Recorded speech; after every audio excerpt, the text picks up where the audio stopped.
Hello, everybody. Nice to see you, so many faces here today. My name's Kate Golden. I'm Bay Nature's digital editor, and I'm very excited to welcome you to this special Bay Nature talk today. This is a conversation with Sachi Cunningham, surfer and filmmaker, about the ocean, her life in the surf, her relationship with the water. So, a few things before we start. While we talk, please turn your cameras on for this hour, but please mute your mic unless you're asking a question. We'll have time for questions after a conversation. Before we begin, I'd like to introduce Bay Nature magazine, if any of you aren't familiar with it. Bay Nature is a quarterly print publication. We're based in Berkeley, California. Our mission is to connect the people of the Bay Area more deeply with nature. So we publish journalism on nature and conservation covering the 9 counties of the Bay Area. We publish weekly stories online, and we host lots of events like this one, as well as in-person hikes and walks. So if you'd like to get free access to these hikes and talks, all you got to do is become a Bay Nature member. My colleague Leah is going to email you some links for membership after this event. And by the way, Leah is the force behind organizing this event. So thank you, Leah, for that. So now to introduce Sachi Cunningham. Sachi, hi. Um, Sachi is a filmmaker, a photographer who swims out in big waves to shoot surfers. And as a journalist, she focuses her lens on underrepresented voices and the pioneers of big wave surfing. The New York Times, The Today Show, NPR have all featured her images. She has been listed among Surfline's top filmmakers and surfers, top photographers. Her documentary film, She Change, is about pay equity in big wave surfing, and it's nearly done. She is a professor, now emeritus, of journalism at SF State University. So I've had the pleasure of crossing paths with Sachi here and there since we were both graduate students at UC Berkeley's J School. And I've long felt a kinship over our shared obsession with the water. So thank you, Sachi, for joining us today. It's really nice to have you. Thank you for inviting me and everyone for joining. Um, so thought I'd get started by asking you a little bit about the ocean in your childhood. What are your earliest memories and how did that make you who you are today? Yeah, well, my earliest memories were of going to the beach in Capistrano Beach, California. My grandparents rented a beach house since I was born. Um, that 2 weeks every summer we'd go to the beach there, and so I just since I was a baby, and I grew up in Pittsburgh, Pennsylvania, but we'd spend those 2 weeks every summer at the beach, and I was in love. It was love at first sight, and I yeah, would go home and question why we lived in Pittsburgh. So when I had any agency, I moved here. So I've been in California longer than anywhere else at this point, but yeah, I was fortunate enough to have my family expose me. And I mean, I should say I'm biracial. I'm half Japanese and half Caucasian, and it was my white family that introduced me to the ocean, and it's not lost on me that, it was that privilege, that white privilege that exposed me to the surf. Mm-hmm. Well, how did you get started with surfing? Um, I didn't start surfing until much later when I was an adult. I always wanted to, but back then there weren't very many girl surfers or women surfers. And while my father threatened to stop the young boys surfing in front of our place well, I'll just ask them to teach you. Let me just stop them and ask them. I was, of course, mortified and would not allow any such thing to happen. So it wasn't until I had graduated from college and I was doing an internship at KTEH TV in San Jose, the public television show there, and I was commuting from San Francisco, where I was working at Spinelli Coffee Shop, and had a friend from college that lived in Santa Cruz that taught me how to surf. So it wasn't until my early 20s that I got on a surfboard. When you got on that surfboard, I feel like I spent some time trying to learn to surf, very bad at it. But I felt like the there are some lessons that you just learn almost immediately as soon as you take on that sport. And I was wondering if you could talk about that, how your relationship to the ocean changes, your perception of it changes when you become a surfer. Hmm. Well, there's a lot. I mean, really every single session is I can turn into like a philosophical lesson. There's just it seems like every single session I'm learning something new about myself and about the world and all of that. But I just think it's mostly this oneness with nature, right? It's one of those outdoor sports. I mean, I guess all outdoor sports give you this chance to commune with nature, but since you're literally riding the energy, this one time, this energy that's been created at that one moment, that's, in that one moment under your feet, if you're lucky enough to stand up, or if you get tossed around in it, it's energy. At the end of the day, it's energy, and I think it's just really I think a lot of surfers after they learn how they like want to surf every day or like it becomes a large part of their life because it's just so invigorating and energizing and you feel so great after but it's that oneness I think with nature that is unique about it. Mm, hmm. In the article you wrote for our winter issue, you talked a little bit about how the ocean has helped you at different stages of your life, different difficult moments. Hmm. And I was hoping you could talk a little bit about that and why you think that is. Yeah, I mean, it goes back to the lessons, which I didn't really answer your question because there's so many lessons I've learned. But I think the Yeah. biggest lesson I've learned, I mean, it's with all aspects of surfing, but definitely with swimming in bigger waves. But any surfer, you have to let go of any sense of control. You have to surrender. It's just a lesson of surrender that, you're not going to control the ocean. You're never going to be more powerful than the ocean. You're never going to know what the ocean throws at you next. So you just have to be ready to surrender. When you wipe out, you can't fight it.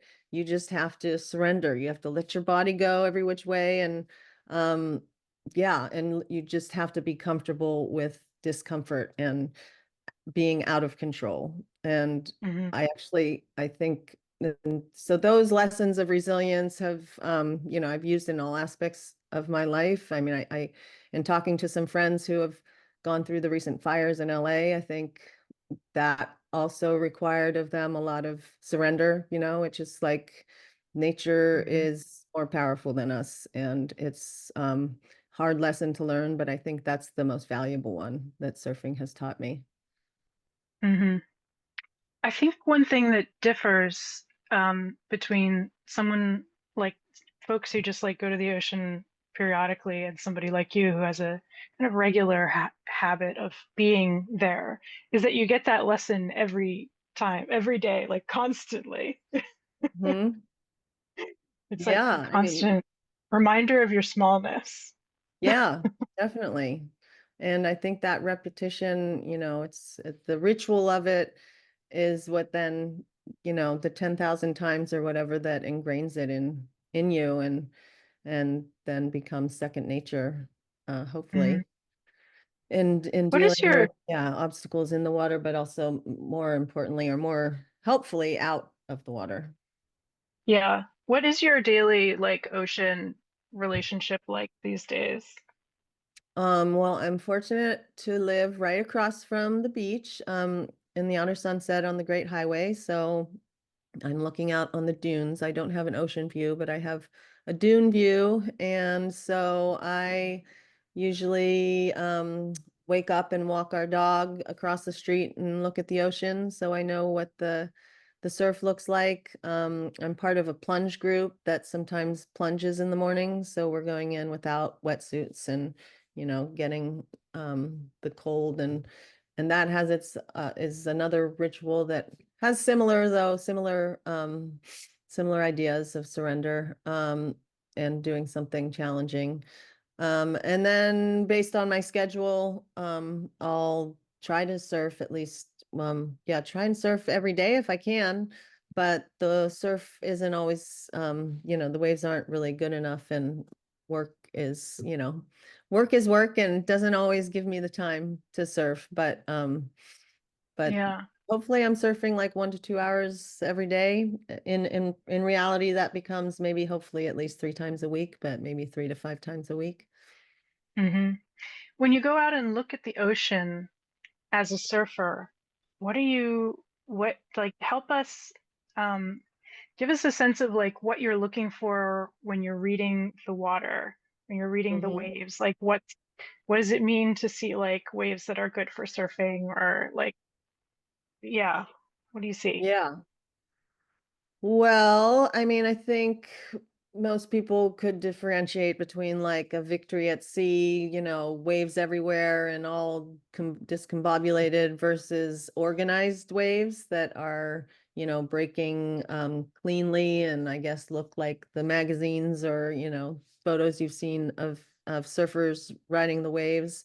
It's all based on the period and the height, so the distance between the waves and how high the waves are. Those two forces are it's the wind and weather and storms that create those forces. And so if the energy from the storms that usually are generated in Japan and they come to Hawaii and then eventually come to us. So when that energy is organized in a way that there's high, tall, clean waves that are also a decent size, a decent time in between each wave, Hmm. that's kind of what I'm looking for, especially when And I'm you're literally like counting in your head like seconds between the waves I mean, you could, yeah, I mean, I'm or not intuitive. really, but kind of intuitively, or you're Yeah. also looking at like Surfline or other forecasting sites that have those numbers available to you. So, and they can predict those numbers in the future. So I plan my schedule around those wave events if I can, my work schedule around that, so I know the time of day. So it differs at each beach, but here at Ocean Beach and in general, usually waves are better at a lower tide. So, so there's 2 times a day when the waves are usually better. And you're also looking at the wind and whether the wind is picking up or not. What's nice actually about the bay is the fog actually tends to keep the wind away. So even though it looks gray Mm, and cold and like it would be terrible conditions, it's often really glassy and nice because the wind has been kept down. Um, mm, yeah, so it's mm, it's those factors, the wind and the yeah, but in terms of the distance between waves, I'm looking at that as a swimmer and photographer because I'm ideally shooting in waves, and why actually bigger waves are I enjoy is because bigger waves often have shorter, I'm sorry, a longer period, so a time between each wave. And so that just mm, means I have more time to, come up for air and reposition myself until the next wave comes. When the waves are mhm, really short period and really close together, actually this happened last week for the first time ever, is there were two different swells, and I would dive under a huge wave and come up, and then there was just another wave coming right on top of me. I had no time to even barely see the wave before I had to dive under again. So, mhm, so I'm looking for conditions that give me that time mm. to reposition myself and be safe, and as a photographer to be able to have, even though I just talked about lack of control and embracing no control, it's nice to have some control and determine what I'm looking at, or time to like change my settings or whatever. Yeah, I actually wanted to ask you this later, but um, now it seems like the right time, which is when you've taken these photos from like inside the barrel of a wave. Hmm. How does that like how do you get there? Like how does that work? Like Yeah. you're Well, barrels paddling and out with the surfers and then going, well, how does it work? yeah. Well, barrels in general are, the kind of tip of the or what every surfer is looking for. And it's because I've heard it described. I think the best way I've heard it described is that you're literally underwater, but you're breathing underwater, because you're completely enveloped by water, but you're breathing. And, and so time seems to stop and you have an outer body experience and all that stuff at best. But in order for me to get there along with the surfer, the wave has to be big enough to fit both of us in it. But basically the let's see, so the surfer is like coming down the wave, and at the same time the surfer is coming down the wave, I'm going like a yin yang. They're coming down the wave and then I'm swimming up the wave, and then hopefully we cross at the same time and we're both sharing that same, not the exact same spot, but we're really close to each other in the wave when it's covering both of us. So Mm, mm, mm. yeah, that's what's And happening. what does it feel like to be in a really big wave? It feels, well, as a swimmer or as a surfer or both. I think either. I just like, for me, that's something we talked about that recently. Like, that's something I would stay away from because it's like the power of that wave is so huge. Yeah. I guess as a swimmer, start with that. Yeah, I mean, as a swimmer, again, I think it's that was this the first and most essential lesson to learn, is that like you're completely insignificant. And so um I like to look at um oh, what are these birds called? They're called surf shoot. They're little The black birds. scoter. What is it? Somebody Is it here. the scoters? Yeah, the scoters. They just Yeah. are like this tiny, they're like a little speck on this huge wave, and they're just like swimming there. And then they get, big wave comes and they come up, and turtles are the same. They're just like these tiny. So you kind of have to be one of those animals and just be comfortable and safe wherever you are on that wave. Um, hmm and not, It's like yeah, go ahead. it's a cliche, but you just literally have to go with the flow. Yes. Yeah. And you can't like no amount of like if a big wave is coming, no amount of swimming is going to get me into a safe position oftentimes, Yeah. So I just have to be fine with wherever I am. And then safety wise, that's just where my experience and training has come in, is knowing being able to be safe on any part of the wave, or most any part of the wave. And then sometimes you aren't and you get blasted but that's all kind of part of the fun too. mm mm. Yeah. I see some questions popping up in the chat, and what we're going to do is have a conversation, and then at the end we'll pause for questions. So you can just keep checking them in, and we'll Leah will help collect those. And so anyway, keep asking the questions in the chat. It's good. We're just not going to answer them yet. Um, but so Ocean Beach, it's a pretty special place. Obviously, Mavericks, the big wave competition happens there. How is this patch different from all other patches of ocean? What makes it what it is? What Yeah. makes it special to you? Well, what's special about Ocean Beach is that it's a sand bottom. And so that means that it's constantly changing. The water's just pushing that sand around at all the time. So, as opposed to Mavericks, which the wave is, a wave is created when there's sand or a reef, and it's coming up and it has to go up, right? And so at Mavericks, it's hitting a rock reef bottom, and that rock reef bottom is rarely changing, or it changes very slowly over time, right? So the wave is breaking in kind of the same place every time. So you can often just sit on the side of that wave in the channel and you'll be perfectly safe, because the wave is always just going to break in that same spot. So as long as you aren't in front of that spot, you'll be okay. Whereas at Ocean Beach, it's changing all the time. It's shifting all the time. So, Hmm. so you could take that as never being safe, but I like it as a surfer, especially because it means that there's just more opportunity for waves. It's not like 20 people sitting when there's only one in Mavericks, there's only like one spot to take off of. So you got 100 people trying to take off on that one spot.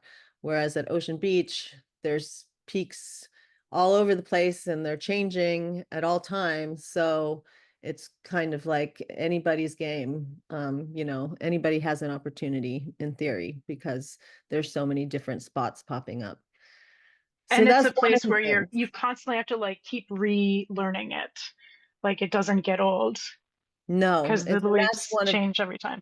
yeah, and that's one of the things I love about Ocean Beach too, is that it's because of that. It's just constantly changing. So Mm, it mm, looks mm. like it can be like 10 different beach spots in one day.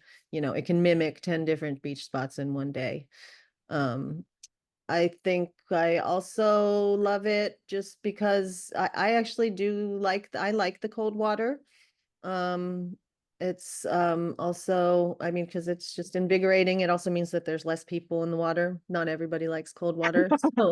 So that's a good thing. I don't like super crowded spots. I like the solitude of surfing. So if you go to a place like Lindemar, it's harder to get that because there's just that many more people in the water. Um, Hmm.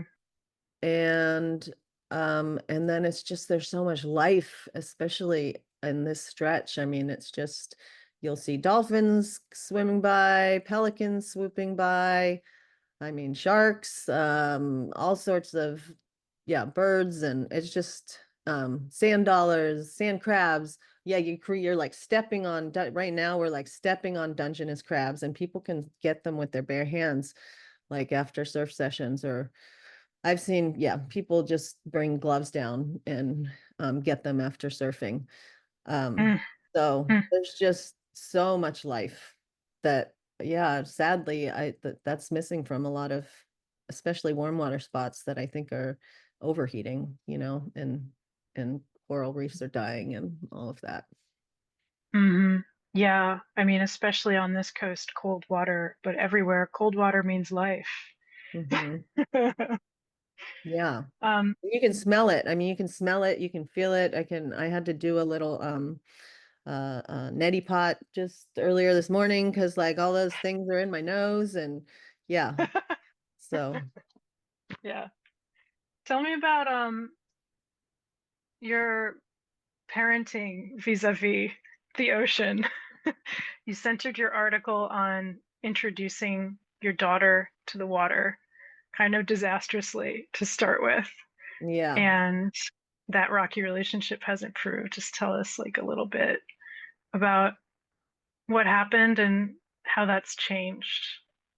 Yeah. So for anyone who didn't read the article, I had um taken my daughter. She's been at the ocean since day one and loves it as most people do. But loving the ocean here is can be a very dangerous thing, especially if you're young and don't understand the power of it. And one day when she was very young, she was right by my side. I saw this wave rolling in and I knew it was going to knock her down. And I decided to let it knock her down so that she knew how strong the water was. And she just like fell back and her eyes like got this big and were like looking straight at me in terror. And I mean, in just 1 second, I scooped her up. I mean, she was not on her back for any amount of time. I was not being an abusive parent. Although it may sound like that, I just wanted, but I Caveat, scooped her up. caveat. Yeah, I scooped her up. She was totally fine, but she was terrified. And for an entire year, she would not go anywhere near the ocean. She barely even went on the dunes. Like she just didn't even want to see it. It just terrified her. So I was scared that that was it. But she now says she doesn't remember any of that, fortunately. And, we just kept bringing her back and eventually she went back in again, but the real turning point was when we enrolled her in the junior guards program. The state parks has a wonderful junior guards program. in Half Moon Bay and in Santa Cruz and all along the coast of California. And hopefully soon, I know they're talking about starting one at China Beach. So hopefully that will happen in the coming years. But Hmm. that is, and it's really cheap. So people, yeah, with kids and grandkids that might be interested, it's just wonderful.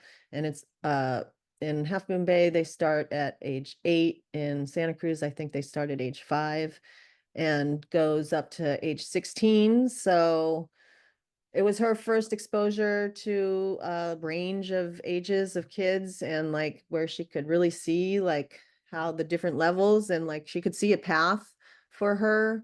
And after that first year, she was just like, I'm going to come every year and I'm going to become a junior guard. And, she just was really fired up, I think in large part by the community and the path that she saw was possible. But then just practically, they teach them how to do everything from CPR to water rescues to self-rescue to riding the wave and to skin cancer prevention. And after that summer, her comfort with the water and desire to be in the water just changed 100%. I mean, it was really dramatic how much Hmm. more she wanted to be in the ocean with that knowledge. Knowledge is power. And so she's gone for the last 3 summers. She's going to go again this summer. And yeah, I can't say enough about that program. It's really wonderful.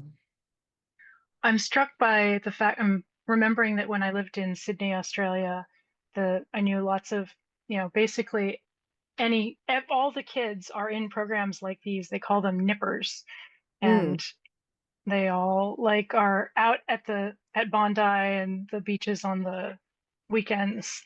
Um, and it's just so much less common here.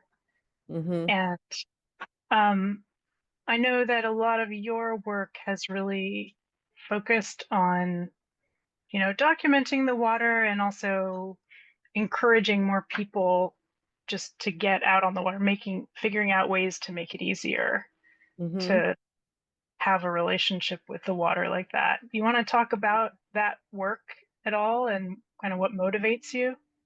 Yeah, well, it's certainly not done in isolation. I think the Bay Area is unique in that we have all of these really wonderful organizations that are trying to get more diverse, a diverse population in the water. And some of them were in that article, like City Surf and Hmm. um, Salted Root and Me Water. And I'm going to forget some, but I think the Bay Area is pretty unique in that way. I think we probably have more organizations like that than maybe anywhere in the country. Um, so I've in turn, told stories about those organizations and volunteered for those organizations.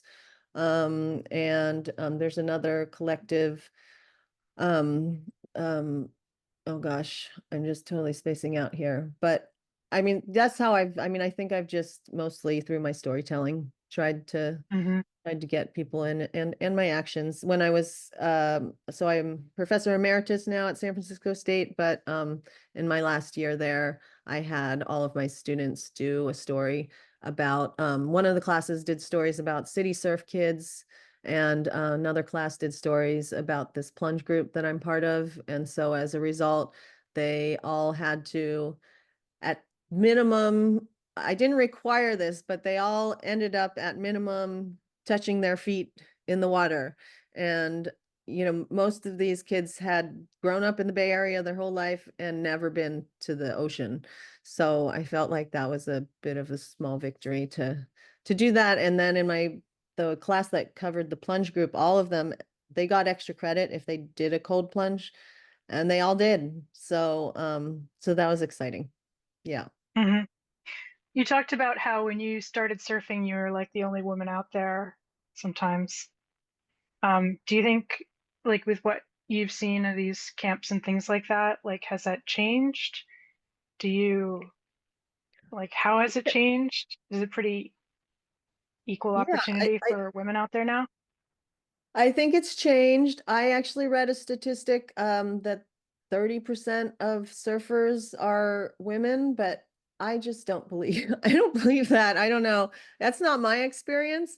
But it also Hmm. just depends on where you go. So at Ocean Beach, where the conditions are a little more challenging, um, I'm still often the only woman in the lineup. So I don't know. To my eye, not much. It's changed though. That said, there I mean, there are women that I don't know in the water. I guess like about, 5, 6 years ago, I started seeing like women. I used to know like every single woman I would see in the water, but now I see lots of women I don't know. So like that's a good Hmm. sign. And I know that Santa Cruz has got a lot of women in the lineup. There can still be times when I go there and there's very few. So, I think there's more work to be done, particularly in getting people of color out in the water, but that's, it's changing. And I think social media is helping to hasten that change because Hmm. you can't be it if you can't see it, that old adage that I think is true. And I think people are seeing people that look like them and trying it. We tell us a little about your documentary. Tell us about She Change. Hmm. Who's it focus on? What are you doing with that? Yeah, so it's focused on four women big wave surfers. Bianca Valenti, who's local in San Francisco, she lives in Ocean Beach also, and then three women from Hawaii, Paige Alms and Andrea Muller from Maui, and Kiala Kennelly from Oahu. And I met the four of them when they were invited to an invitational event at Mavericks in 2014, so 10 seasons ago. And I was covering the contest for the SF Chronicle and Surfline, which is a surf website. And the event was an opportunity for these women to like support each other, surfing this big wave, which there hadn't really been much support in the past. But what resulted was four of the four women that I'm focused on, they naturally formed a friends group, but they also were drawn to each other because they had the same obstacles, which were that they didn't have sponsors. They were professional athletes in terms of the amount of time they were dedicating to their sport and the level that they were at, which was the best in the world.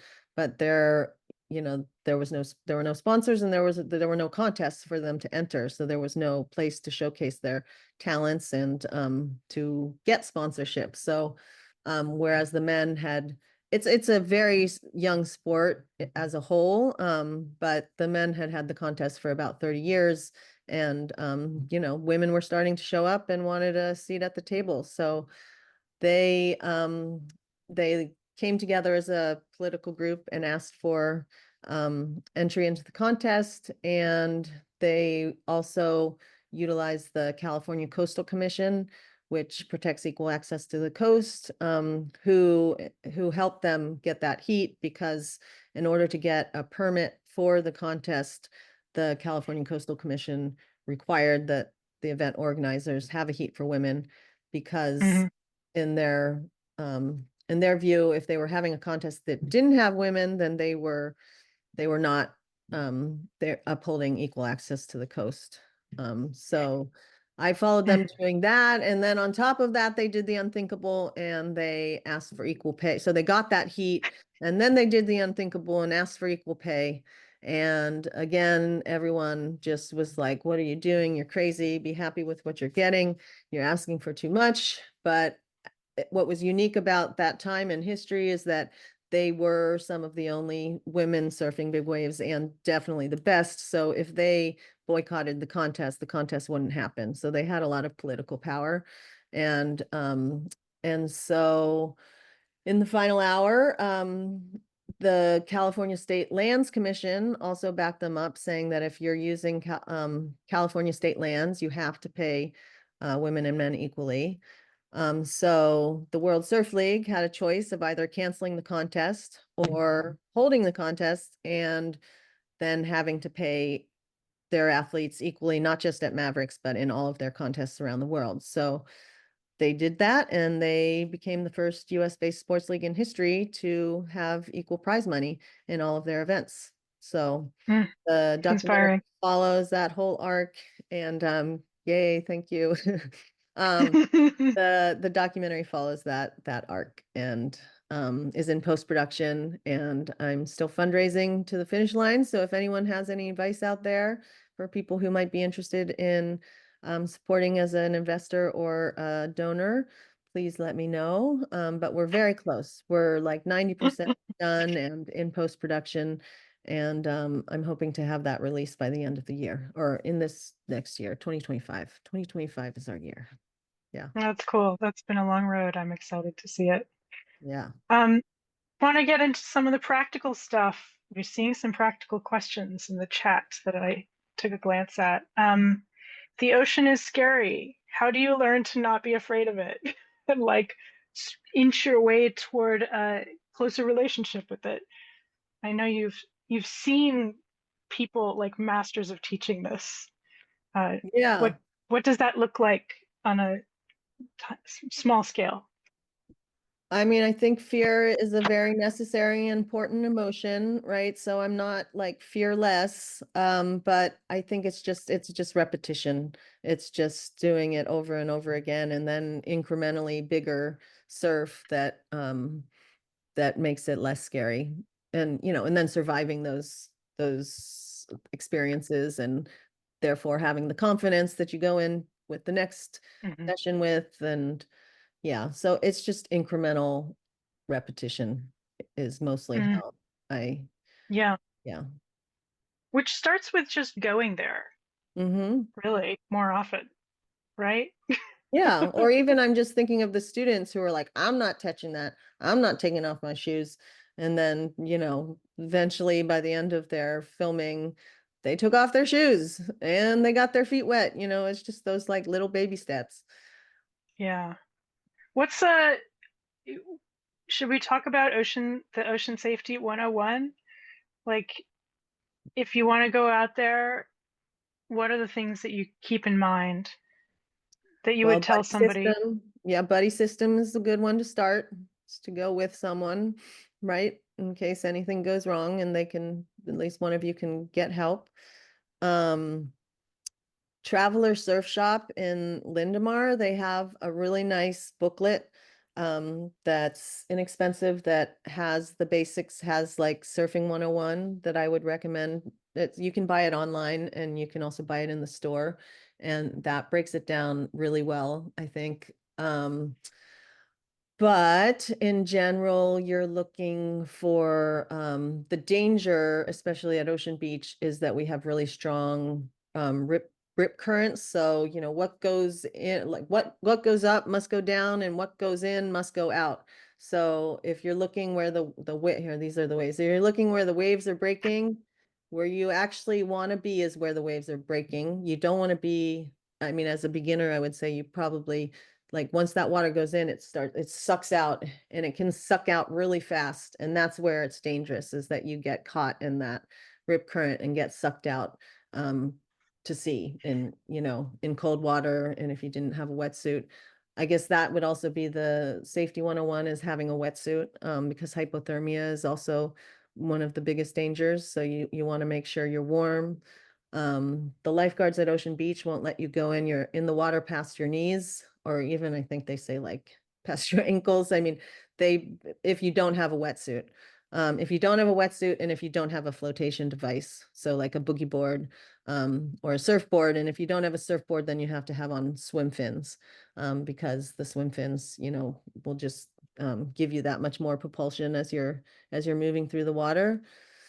So there's that. Yeah, so looking for those rip currents, looking at um, well, I mean, you can just see with the naked eye, like how big the surf is. And if it's gigantic, that's not your day probably to go out if you're a beginner, right? But what's so deceptive about Ocean Beach is it can be the smallest day and still have the biggest rip currents. And yeah, so yeah, I mean, it's one of the most dangerous beaches in the world, without a doubt. Hmm. And So, I would add there's all these little cove type beaches up and down the coast that where you can have sneaker waves that they literally sneak up on people and suddenly fill the cove with water because they're just much bigger than all of the other waves. Um, mm-hmm. Mm. so a tip a National Weather Service guy always says is to not turn your back on the Oh, waves yes, in thank such you. places. That is number one. Never turn your back on the ocean. That is Yeah. absolutely number one. Never turn your back on the ocean. How'd you get involved with the plunge group? Is that something people can try out? Is Yeah. that a So going? yeah, it started as just a challenge with a friend and I to do 100 days of cold plunging. And then more and more friends started to want to do it with us. And it went from a text thread to, I think you can't have more than 30 people on a text thread. So we went to a WhatsApp group, and now it's the WhatsApp group with like 150 people. But Oh my at gosh. any given time, we're only going, I mean, there's probably, I don't know, maybe 20 people show up at a time, but we used to have a regular group going at 7 in the morning and at Lawton and 8 in the morning at on the weekends. But now it's kind of whenever people just chirp in on the WhatsApp, and whoever wants to go when can go. I know there's another cold plunge group in the neighborhood, and they have an Instagram page. I think it's OBCP or Ocean Beach, OB Plunge Group, OBPG. I don't know. I can look at it right now, but they are much more organized, and they go for a walk early in the morning and then they plunge. I think they meet up at like 6 in the morning and walk for 45 minutes and then plunge together. And they have Mm. a coffee sponsorship and everything. So they are probably a better group if you're wanting some more structure and organization. Mine is an accidental group that I am happy to welcome anyone. If you want to message me, I'll put you on the WhatsApp thread. But it's all Mm. been at Ocean Beach. There is a wonderful companionship with the cold water. I swim sometimes in Lake Natoma, which is fed by the cold waters of Folsom Dam from the mountains. Mm, It's actually colder than the ocean much of the I winter. bet. Yeah. Um, and Actually, that's what I like about the cold plunge in the ocean, though, is that yeah, you're so distracted by the waves that I think it's a lot easier than what you're doing in the lakes or what people do in those ice ponds and stuff, where you just have to sit in it. At least it's uh, dynamic at the ocean. it does help to have other people there. Um, let's see, questions. Let's get on to questions. We've got some questions. Leah, do you want to take over for a Sure. little bit? I'll be just calling on people's names who have entered questions into the chat, and then I'll invite you to unmute and ask. Or if you'd prefer me to ask them, I'm happy to read them out loud, but just let me know. So I'll just start from the top. We have a question from someone named Eli. Eli, do you mind unmuting and asking your question? Yeah, sure. Thanks. Um, Sorry, I just got the Bay Nature notification yesterday, so I haven't had the chance to read your article yet. But thanks for No taking the problem. time to share here. I've had a long interest in someday going surfing, but similar to other people, I have a little bit of a fear around this. And, I've also heard horror stories about Ocean Beach. So I was curious, what's a good way to get started in this kind of Mm-hmm. hobby? And the second part of the question is your other specialty is how to get involved with documentary filmmaking as someone Mm-hmm. who's in a totally unrelated career. Yeah. Well, thank you for your question. It's yeah, well, I think anyone who's starting off probably shouldn't start at Ocean Beach. But Lindemar is the best place to learn in this immediate area. Um, and in Pacifica, Lindemar Beach.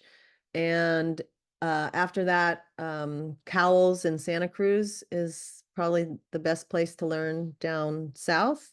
And that's just because the waves are smaller and the the I mean, it gets a little dicey because there's a lot of beginners in the water at Lindemar on certain days, and so it can can get kind of dangerous, I think personally, but that's where my daughter learned how to surf. She's part of the Half Moon Bay Surf Club, which is not, it's done right now, but they run in the fall, and you can look at the Half Moon Bay. Just if you Google that, I think you'll be able to find something. But for an adult, I would look for a class.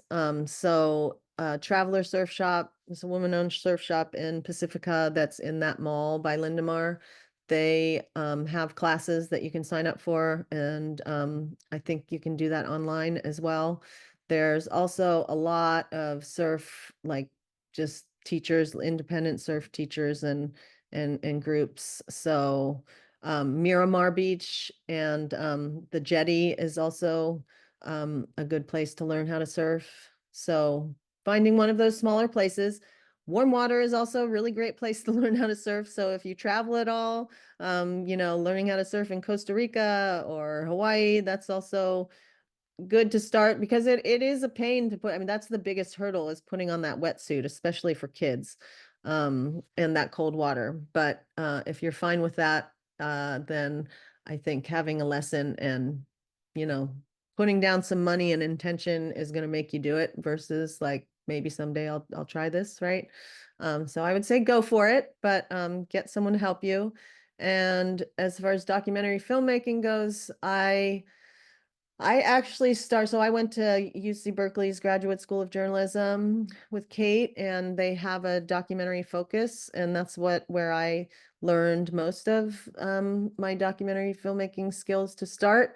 But I actually started my first class I took at SF State. They had an extended learning program that I took a course. I forget what it was, a 10-week course or something, that was on Saturday, once a week on Saturdays, that gave us access to cameras and taught me the basics. So I don't know if they still have that class or that program, but I know BayVac has some, Bay Area Video Coalition has some classes, and there's a very, very rich and full documentary community in the Bay Area. So yeah, those are the ones I know about, but I'm sure there's other classes.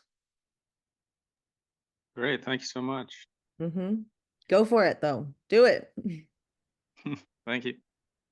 And you can rent wetsuits. I should say also, since wetsuits I'm saying are the hurdle and they're expensive, you can rent them. So a lot of these, like a Traveler or other places that have lessons, the lesson includes a wetsuit that you rent. Speaking of wetsuits, I think Lisa Kay had a question about that. Yeah, thank you.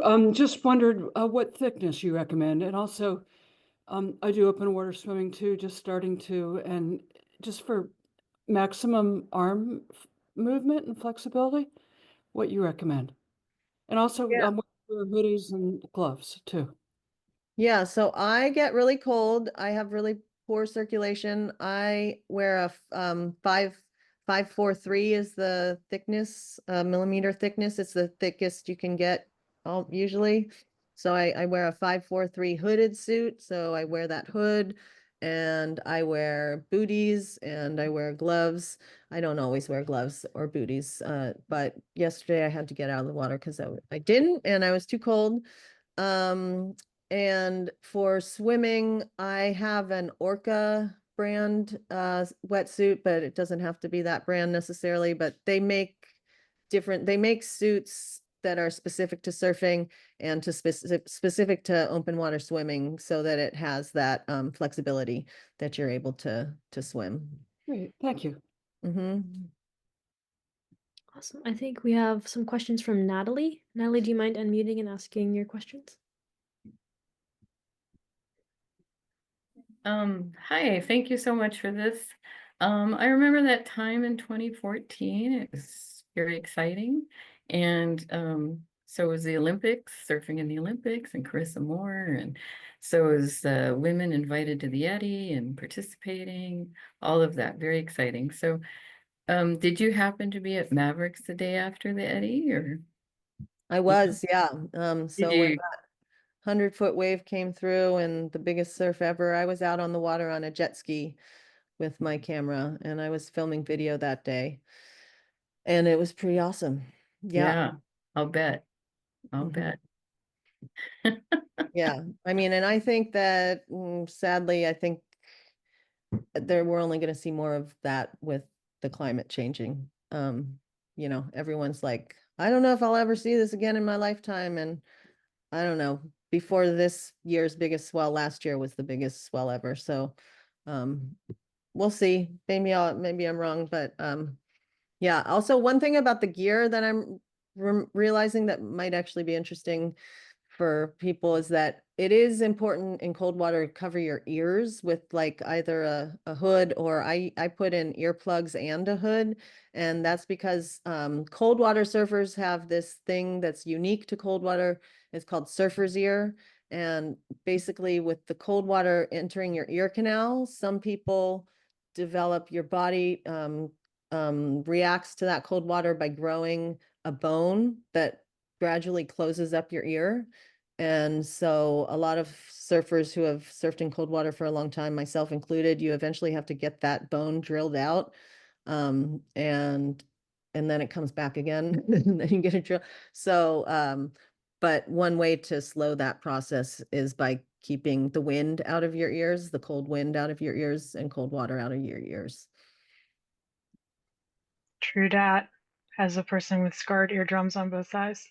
Oh, Yeah. Yeah, they make these thermal bonnets you can get if you're not ready for the full hood. They're pretty uh-huh. cute. Yeah.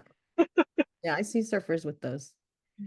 Natalie, I think you had a couple other questions too. Do you wanna?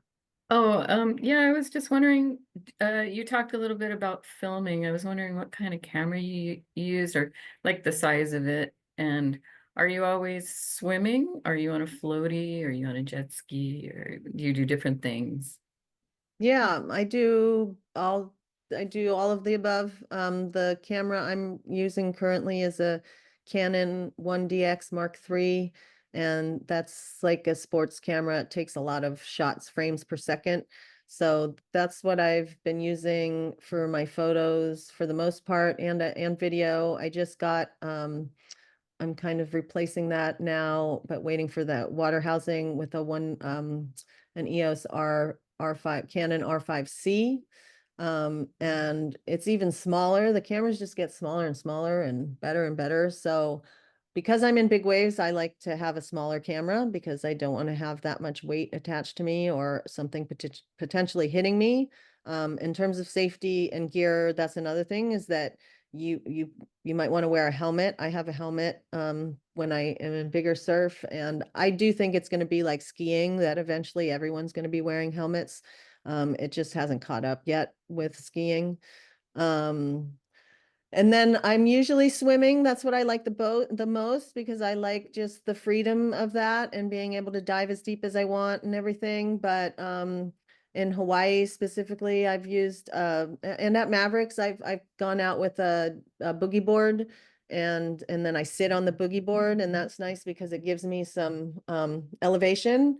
Because one of the challenges when shooting big waves is that you can have just a tiny little thing, little lip of water. You're at, sea level, and you have a little lip come up, and there's a 60-foot wave, but you can't see any of it because there's this little lip of water in front of you. So when you have that elevation, it avoids that.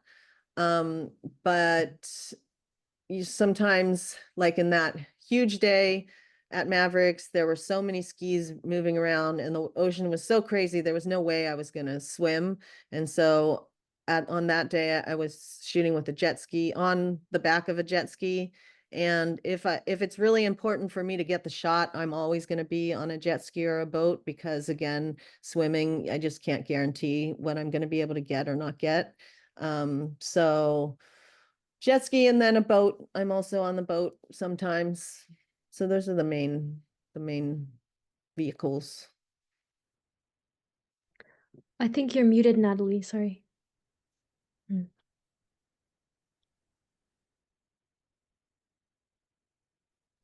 I think you're still muted. There we go.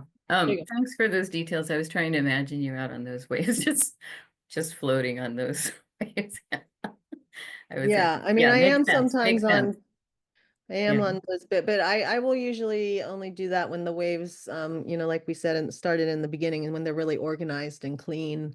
That they were totally, nobody had ever seen waves like that, so there was no telling like where to go or what to do, or yeah. Right. And it was also really, there was just so many skis moving around that it'd be like, standing in a highway and just going for a run or something. Right. And Which it I made sense. Was reading Alo's description, where he said, he could, it was very different, and he could feel the force of the wave pulling him back up it. Yeah.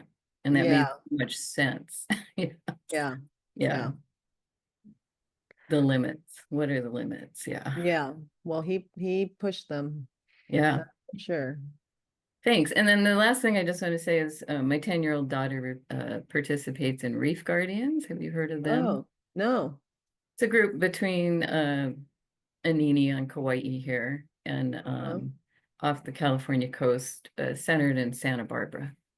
Okay. And is it like they're learning biology and stuff too? And It's youth ecology? focused, but it's citizen science, so it's all ages. Yeah. Uh-huh. So they're studying the Great. reefs, and they've made some progress. They're planting reefs, they're studying them, they're Oh, great. studying marine biology. Yeah, so you Okay. can Google that if I interested. will. Yeah, Reef thank you for Guardians. that. I haven't Yeah, heard of them. Awesome. thank you so much. Yeah, thank you. I think we have Well, oh, do we have one go more time? ahead, Leah. Maybe one more last quick question, because I know that Sachi, we have to head out right at 1 p.m. So maybe I wanted to jump to Susan's question actually. Susan, do you mind unmuting? Yeah, this is kind of a follow-up and to you're talking about photography, and it seems that surfing more than almost any other sport, the photography is so integral to the sport, and the photographers, when I see you all floating in the water, I'm just amazed at the athleticism and knowledge and risk that's necessary. And it's kind of makes me think of Ginger Rogers doing it backwards and in high heels. And I'm just curious how surf photographers who are almost always also surfers, right? How do you think about your relationship to the sport, and how risky is what you're doing, compared to everything else going on out there in the waves? Yeah, I mean, I do think it's like a sport in and of itself, because you can't really do the water, you can shoot from land, that's something else. But if you're a water photographer, you have to be a swimmer, you have to be a lifeguard, you have to have all these other athletic skills. And then if you're a surfer, even bonus, because you know where the surfers are going and what they're going to do next, and what makes, what part of that ride is going to make the good photo. So I mean, that's why I love it, because I think it's so unique for sports photography. It's like it'd be if I got to go on court with NBA players, or I got to go on the field running, in between people, NFL players as they were running by, and ducking, from their tackles or whatever. You're really immersed in it, and are part of it, and are also doing a real close dance with that surfer. So it's also about that dance with the surfer, and knowing the surfer's style, and when they're probably going to do something. And so that also just takes time building relationships with different surfers. So all of that is what I love. I really get sad when I'm gonna probably shooting from land is there, you get gorgeous photos, and I love that work too. But me personally, when I'm on land, I feel so detached, and I get so distracted, and I'm so sad because I just want to be out there. So so I think surf photography is unique in that it gives you that immersive experience. It's a wonderful question to leave it on. We will have to leave it there. I'm sad we couldn't get to every single question. But Sachi, thank you so much for sharing your Thank you. time, your life, your ocean with us. And thank you to everyone in the audience for tuning in and joining our Be Nature Talk and bringing your curiosity and grace. So if you want to get free access to talks like these, I'm just going to repeat: Talks and Hikes, please consider becoming a monthly member. because our members are the lifeblood of Bay Nature. Leah is going to drop our membership link into an email that she'll send out after the talk. And I want you, hopefully you guys all have a great day. Think about the ocean today, and thank you for joining us. Yeah, and if Bye-bye. anybody wants to follow up questions, you can probably best way to reach me is on Instagram at Sachi. So I'm happy to answer questions that people didn't get answered today. Perfect. Thanks, Sachi. Thank you. Thanks everyone for Bye. coming. Bye, Bye-bye, everybody. everybody. Thank you. Bye-bye.